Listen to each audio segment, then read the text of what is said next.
Welcome to English 1000C. I'm Professor Sophie Bell, and this section of English 1000C looks in particular at race, language, and writing. This screencast will walk you through the syllabus for our course, and I hope you will find a lot of the answers to your questions about the class, and I hope this document is useful to you all semester. I'm going to try to go through it in less than 15 minutes, and if I succeed, it will be an accomplishment. Okay, there's important information here on the screen, including cool, powerful instances of young people using language, interestingly, which is my invitation to you to use this class, to use language in your own way, in ways that you find powerful. A lot of practical information is over here. The office hours that I hold for students are on Tuesdays and Fridays from 2 to 3 in the afternoon, and I'm also in my office a lot of other times and happy to make an appointment to see you if those times aren't good. More on my office hours later, but I hope you'll all come to see me many times during the course of the semester. My office is in the St. Augustine Hall Writing Center in room 163. That's the Writing Center on your right as you enter St. Augustine Hall before you go through the turnstiles into the library. You can reach me at my email. I have a vow to myself to get back to students within 24 hours of them emailing me, and I'm usually pretty good about it, but I tend to mess up at several key moments of the semester where I get overwhelmed, and I invite you to email me back if you haven't heard from me and remind me of my commitment to get back to you. I won't be offended. I'll be grateful if I have not responded to you and you remind me of that fact, because I don't want to leave you hanging, and sometimes I do just because I get overwhelmed. Here's a terrible way to reach me, my office phone number. I'm not in my office very often, except if you have an appointment with me and you're going to miss it, you can catch me then. It's probably, other than that, just email me.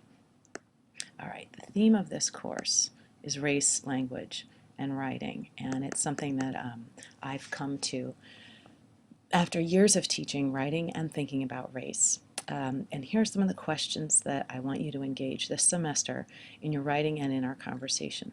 Why and how do your identities and experiences matter? How can thinking and writing about hard questions help you grow as a writer?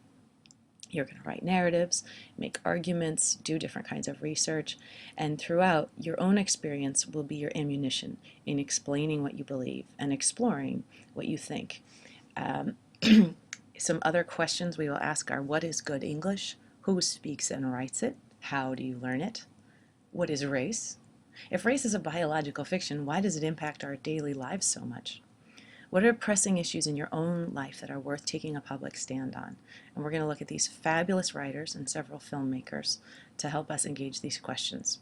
But the main text of the course will be your own writing, and you will spend a lot of time reading each other's writing as well as that of published writers.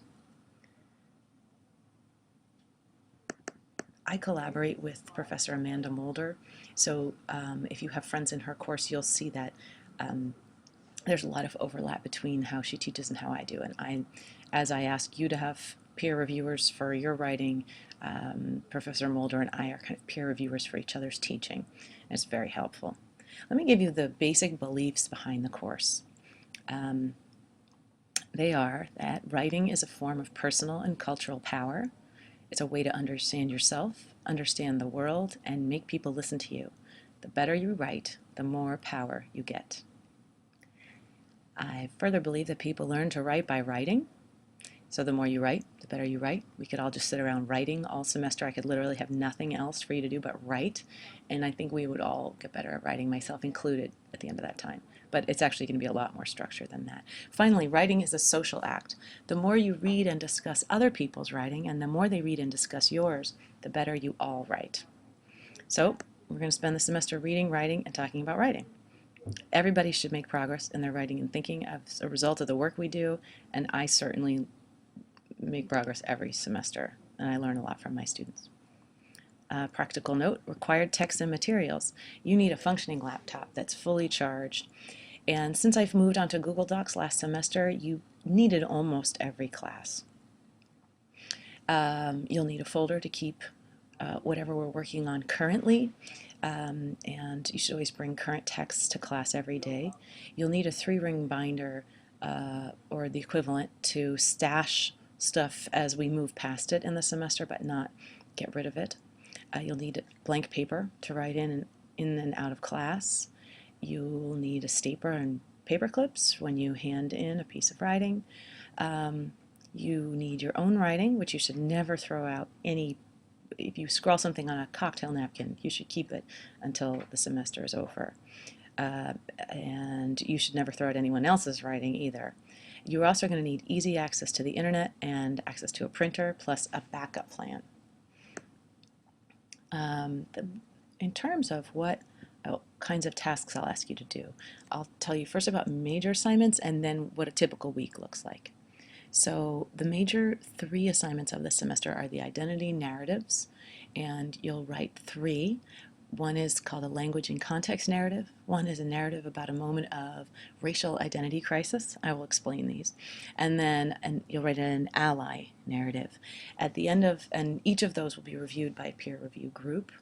And then you will revise one of your choice and take that to another level and aim it at a particular audience.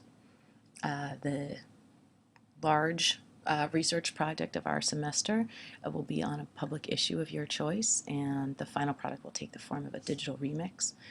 So you'll spend some time figuring out a racial or linguistic justice issue that's personally relevant and compelling to you. You will write about your experiences, you'll conduct rigorous research, and you'll join the conversation through your digital remix. And then finally, at the end of the semester, you'll produce a capstone project where you revisit the pieces of writing you've produced over the semester, select those you think are most significant, and reflect on how you made them. That will be your final portfolio, and that's what I base your grade for the course on. Okay, regular assignments. In a given week of the semester, you could expect to write about 1,000 words, which is about 5 double-spaced pages of formal and informal writing in this class. You can expect to respond to several texts by published writers or student writers, and there's probably going to be one miscellaneous thing thrown in there, like a collaboration or an interview or a revision. So you stay busy in the course. Okay, now how do I grade all this stuff that you're writing? Well, I read everything you write, but I don't grade pieces of writing. So there's a little bit of a puzzle. I'm invested in not grading your writing. That's not the kind of feedback that I think helps people grow as writers. A grade, I think comments and questions help people grow. So I refuse to grade individual pieces of writing, but grading is important. So the solution that some other writing professors have come up with is called contract grading, and I've adapted to this class. Basically, you can be guaranteed a B if you do everything I ask in a basic way, like you come to class, you're on time, you don't miss more than 3 classes, you participate, you do your work, you talk, you revise, you come to your conferences, you do research, and you solve technology problems. That's what I expect, so that's a B.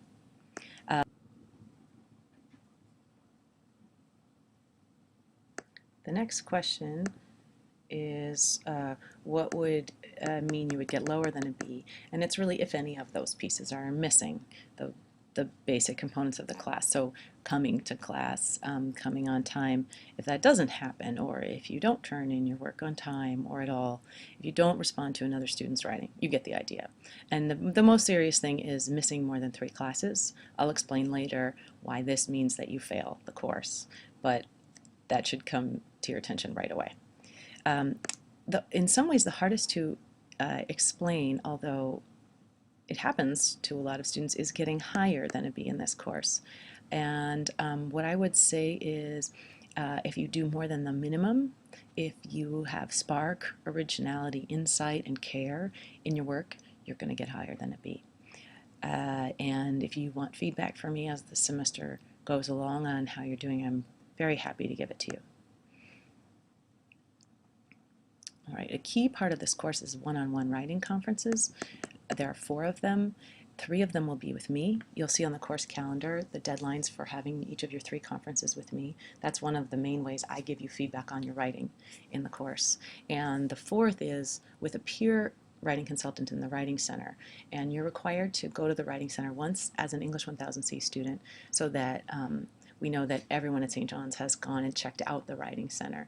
And what I find is that some students think it's fine, some students think it's fantastic and keep going there for the rest of college, and a few students end up working at the Writing Center. So I think that trip is very worthwhile, and I'll ask you to write a reflection after you go.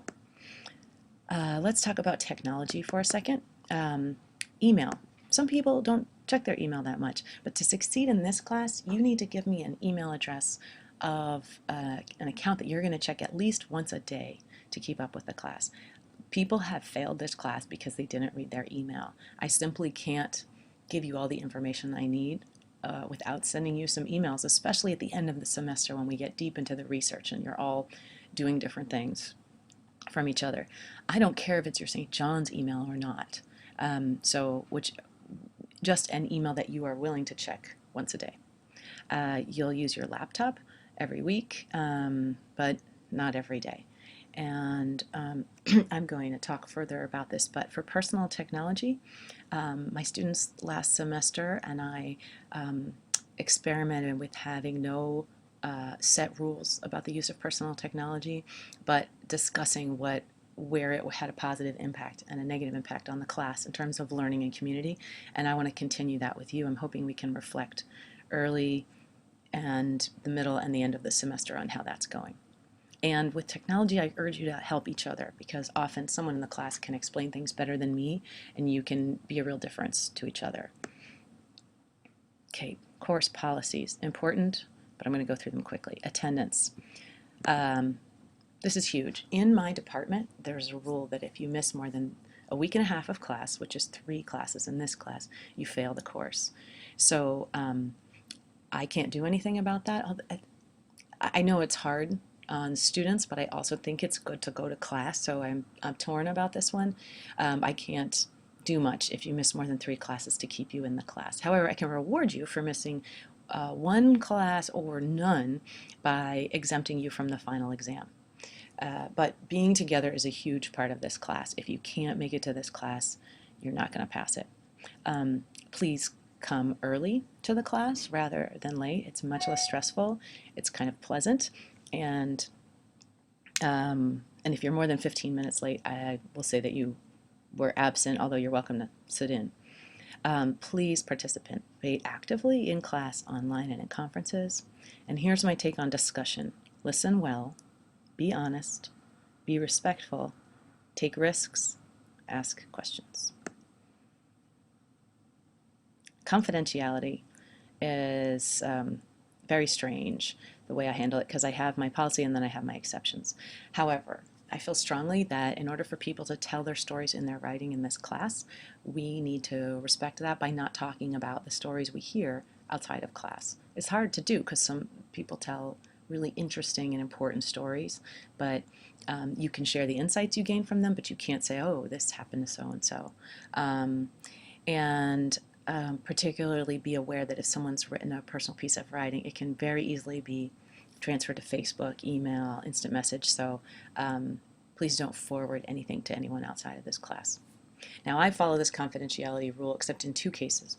I ask at the end of the semester if you are willing for me to share your work with other colleagues or future students, and it's completely up to you if you give me that permission, but if you do, I'll remove your name and any identifying information and I'll share your work, only in positive, never in a negative way. And then if anyone writes or talks about something that makes it seem as though they or someone else is in imminent danger, I'm a mandated reporter of harm to minors. However, it comes up very, very rarely. All right, on workload, you might be interested to know that this course is supposed to have 9 hours of homework a week. I think it has more like 4 or 5. So if you're doing significantly more or less than that, please let me know and we'll check in about that.